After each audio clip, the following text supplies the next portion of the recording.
Hello, my dear friends.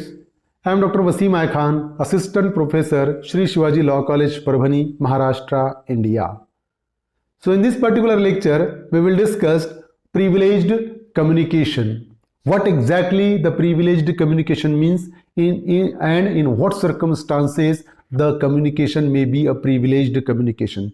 तो आज के लेक्चर में हम privileged communication क्या है, जिससे चलते कोई भी किसी पर्सन को, अगर मेरे और आपके बीच में एक प्रिविलेज्ड कम्युनिकेशन है फॉर एग्जांपल, तो कोर्ट हमारे दोनों के बीच में क्या कम्युनिकेशन हुई इससे रिलेटेड हमसे क्वेश्चन नहीं पूछ सकता या हमको बाउंड नहीं कर सकता, हमको उसका आंसर देने की जरूरत नहीं है क्योंकि वो प्रिविलेज्ड कम्युनिकेशन है।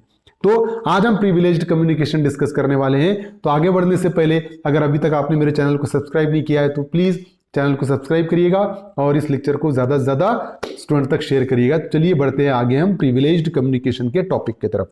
So the topic of privileged communication start from section 128 and the title of section 128 is communication during marriage.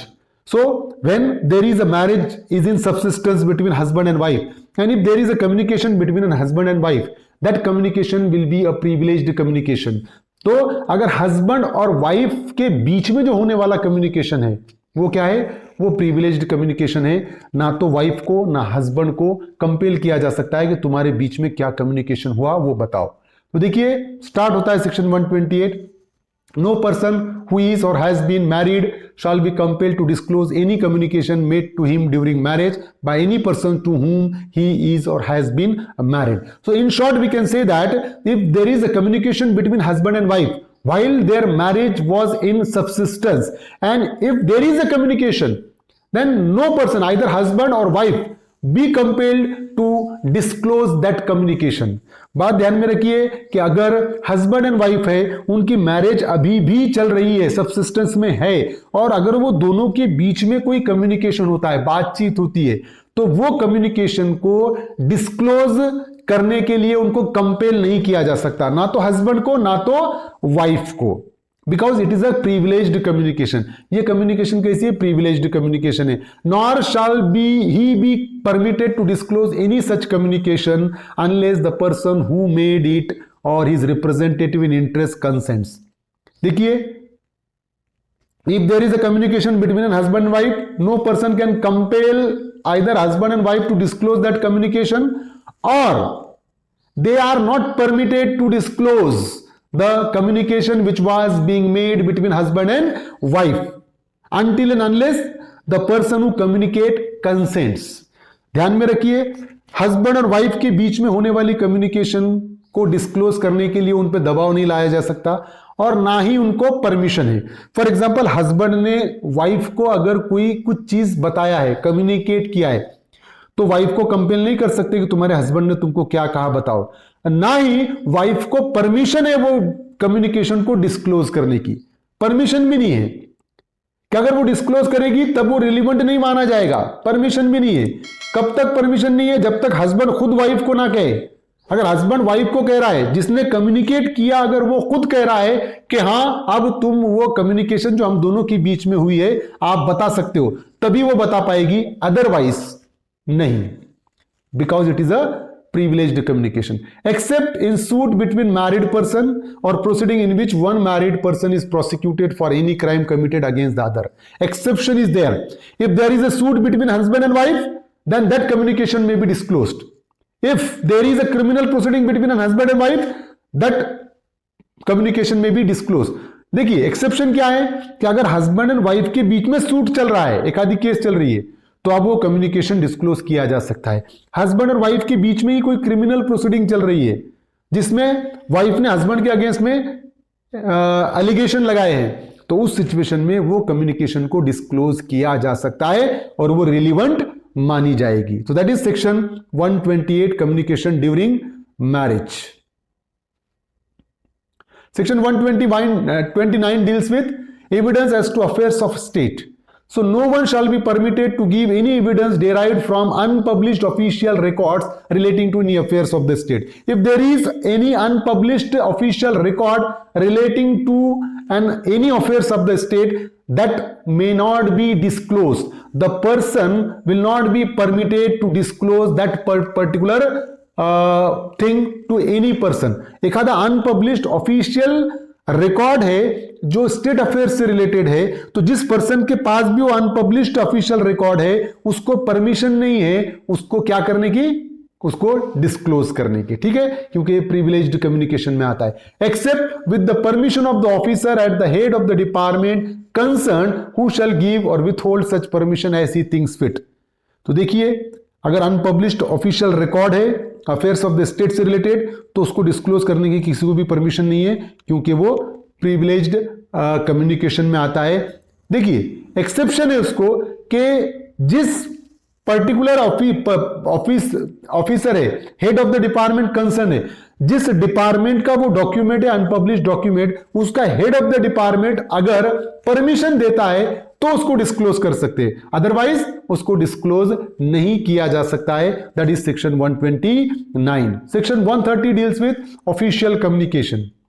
No public officer shall be compelled to disclose communication made to him in official confidence when he considers that the public interest would suffer by the disclosure. If there is a communication between the two offices, that is called official communication. So no person will be compelled and shall be compelled to disclose that communication when he considers that the public interest would suffer by the disclosure. कि दो offices के बीच में होने वाली जो confidential communication है, official communication है, तो वो कम्युनिकेशन को डिस्क्लोज करने के लिए दोनों में से किसी भी पर्सन को कंपेल नहीं किया जा सकता। जब अगर वो डिस्क्लोज होगा तो उसमें पब्लिक इंटरेस्ट अगर सफर हो सकता है तो उसको डिस्क्लोज करने के लिए कंपेल नहीं कर सकते, क्योंकि कॉन्फिडेंशियल है। दो ऑफिसेस के बीच में हुई हुई ऑफिशियल कम्युनिकेशन को भी प्रिविलेज्ड कम्युनिकेशन ही कहा जाएगा। Section 131, information as to commission of offence. देखिए, no magistrate or police officer shall be compelled to any to say whence he got any information as to the commission of any offence. देखिए, no magistrate or police officer shall be compelled to disclose and to say whence he got any information as to the commission of offense, from where he got the information relating to the commission of offense।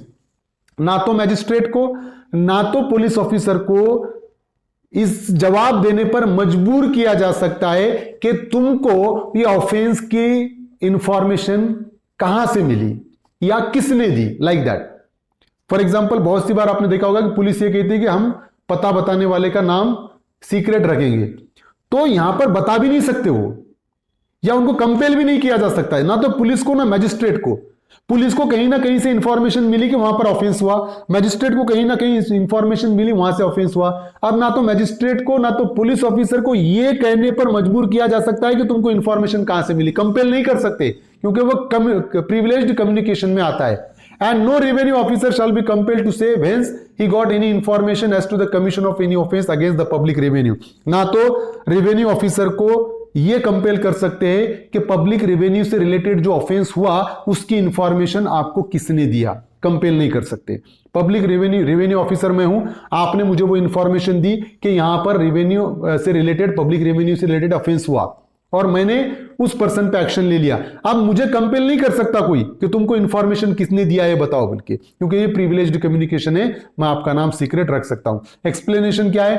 Revenue officer means any officer employed in or about the business of any branch of public revenue. Public revenue से related जो officer होता है उसको public revenue officer हम कहेंगे। Section 132 deals with professional communication. देखिए, no advocate shall at any time be permitted unless with his client's express consent to disclose any communication made to him in the course and for the purpose of his service and such advocate by or on behalf of his client। बात ध्यान में रखिए, if there is a communication between the client and advocate, so in this particular scenario no advocate shall at any time be permitted to disclose that communication to someone else unless and until the client himself consent for disclosure।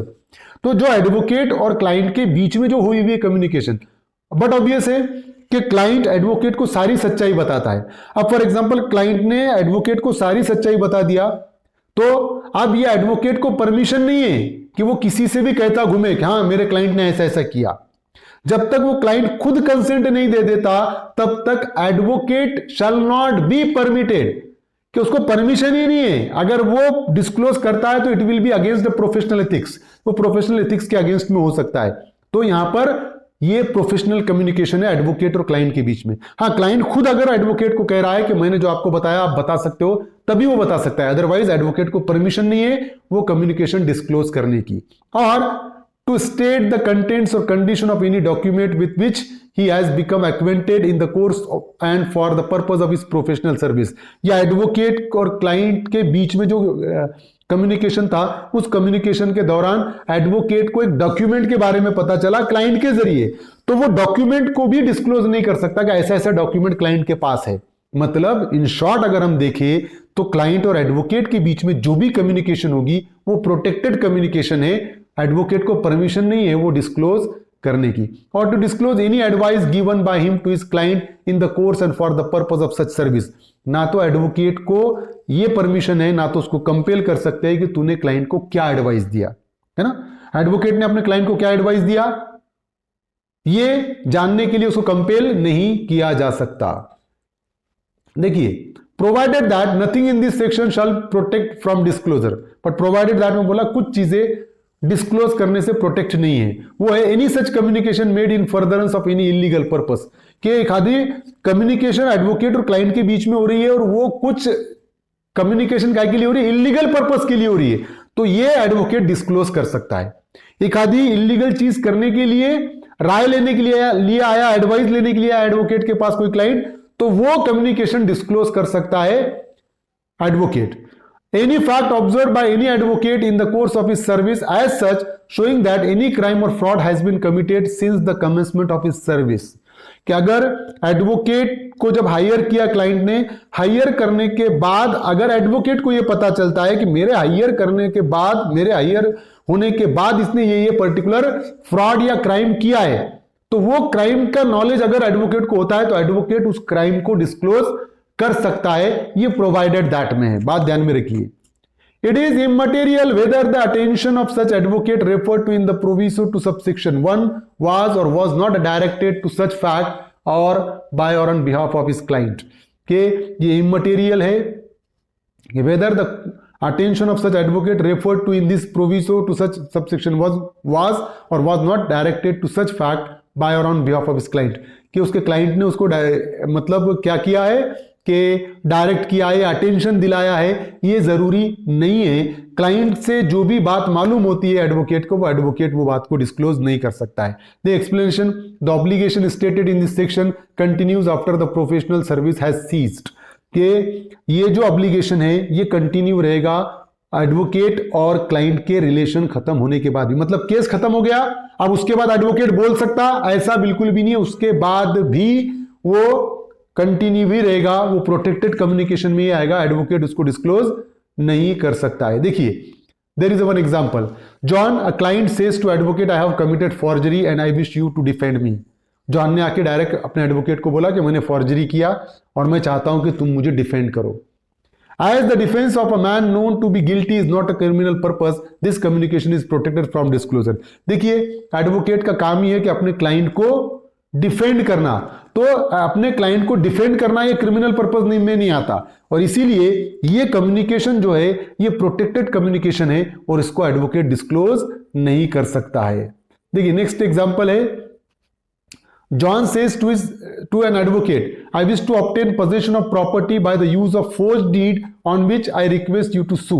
अब यहां पर John क्या कर रहा है, advocate के पास गया और एडवोकेट के पास जाकर वो बोला कि मेरे पास एक फोर्ज्ड डीड है, नकली डीड बनाने वाली जाली डीड है, जिसके चलते मैं ये प्रॉपर्टी का पोजीशन लेना चाहता हूं, और इसके लिए मैं आपको बोल रहा हूं कि पोजीशन का सूट फाइल करो। यानी एडवोकेट को जाके क्या बोला उसने, जो डीड के भरोसे पे मैं पोजीशन लेना चाहता हूं वो डीड नकली है, जाली है, और एडवोकेट को बोल रहा है कि तुम सूट फाइल करो। अब ये तो इलीगल पर्पस है ना। This communication being made in furtherance of criminal purpose is not protected from disclosure. अभी क्रिमिनल पर्पस के चलते है ना, मतलब एडवोकेट को पता चल गया कि ये फोर्ज डीड है और अभी अभी ने पोजीशन लेना चाह रहा है, ये क्रिमिनल पर्पस है पोजीशन लेना फोर्ज डीड पे, तो ये जो कम्युनिकेशन है ये प्रोटेक्टेड कम्युनिकेशन में नहीं आएगा।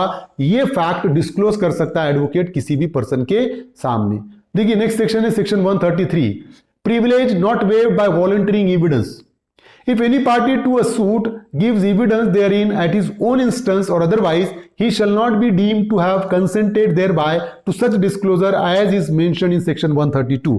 बात ध्यान में रखिए, सेक्शन 133 क्या कह रहा है कि सपोज एडवोकेट और क्लाइंट के बीच में डिस्कशन जो हुआ है, सेक्शन 132 में वो एडवोकेट को परमिशन नहीं है वो डिस्क्लोज करने की, लेकिन अगर क्लाइंट दूसरे केस में खुद ही वो फैक्ट को डिस्क्लोज कर रहा है तो इसका यह मतलब बिल्कुल भी नहीं है कि उसने अपना राइट जो वेव किया, मतलब अब एडवोकेट भी डिस्क्लोज कर सकता है, ऐसा बिल्कुल भी नहीं है। अगर क्लाइंट खुद होके भी डिस्क्लोज कर रहा है तब भी एडवोकेट डिस्क्लोज नहीं कर सकता है। तो अगर वो खुद डिस्क्लोज कर रहा है इसका मतलब सेक्शन 132 में जो अपना राइट था वो उसने वेव किया, ऐसा नहीं माना जाएगा। एडवोकेट डिस्क्लोज कर ही नहीं सकता, परमिशन ही नहीं है उसको, कब तक नहीं, जब तक क्लाइंट स्पेसिफिकली उसको कंसेंट ना दे दे डिस्क्लोज करने की, तब तक वो डिस्क्लोज नहीं कर सकता है। And if any party to a suit or proceeding calls any such advocate as a witness, he shall be deemed to have consented to such disclosure only if he questions such advocate on matters which but for such question he would not be at liberty to disclose। देखिए बात ध्यान में रखिए कि advocate तब भी disclose कर सकता है। कब डिस्क्लोज कर सकता है? अगर मेरे और एडवोकेट के बीच में जो कम्युनिकेशन हुआ था और मैंने एडवोकेट को एज ए विटनेस बुलाया और जो कम्युनिकेशन मेरे और एडवोकेट के बीच में हुआ था उससे रिलेटेड ही मैं उससे क्वेश्चन कर रहा हूं, तो डेफिनेटली मैं खुद क्वेश्चन कर रहा हूं उसको, मतलब मेरी कंसेंट है ऐसा माना जाएगा और तब एडवोकेट उसको आंसर दे सकता है। Section 134 confidential communication with legal adviser.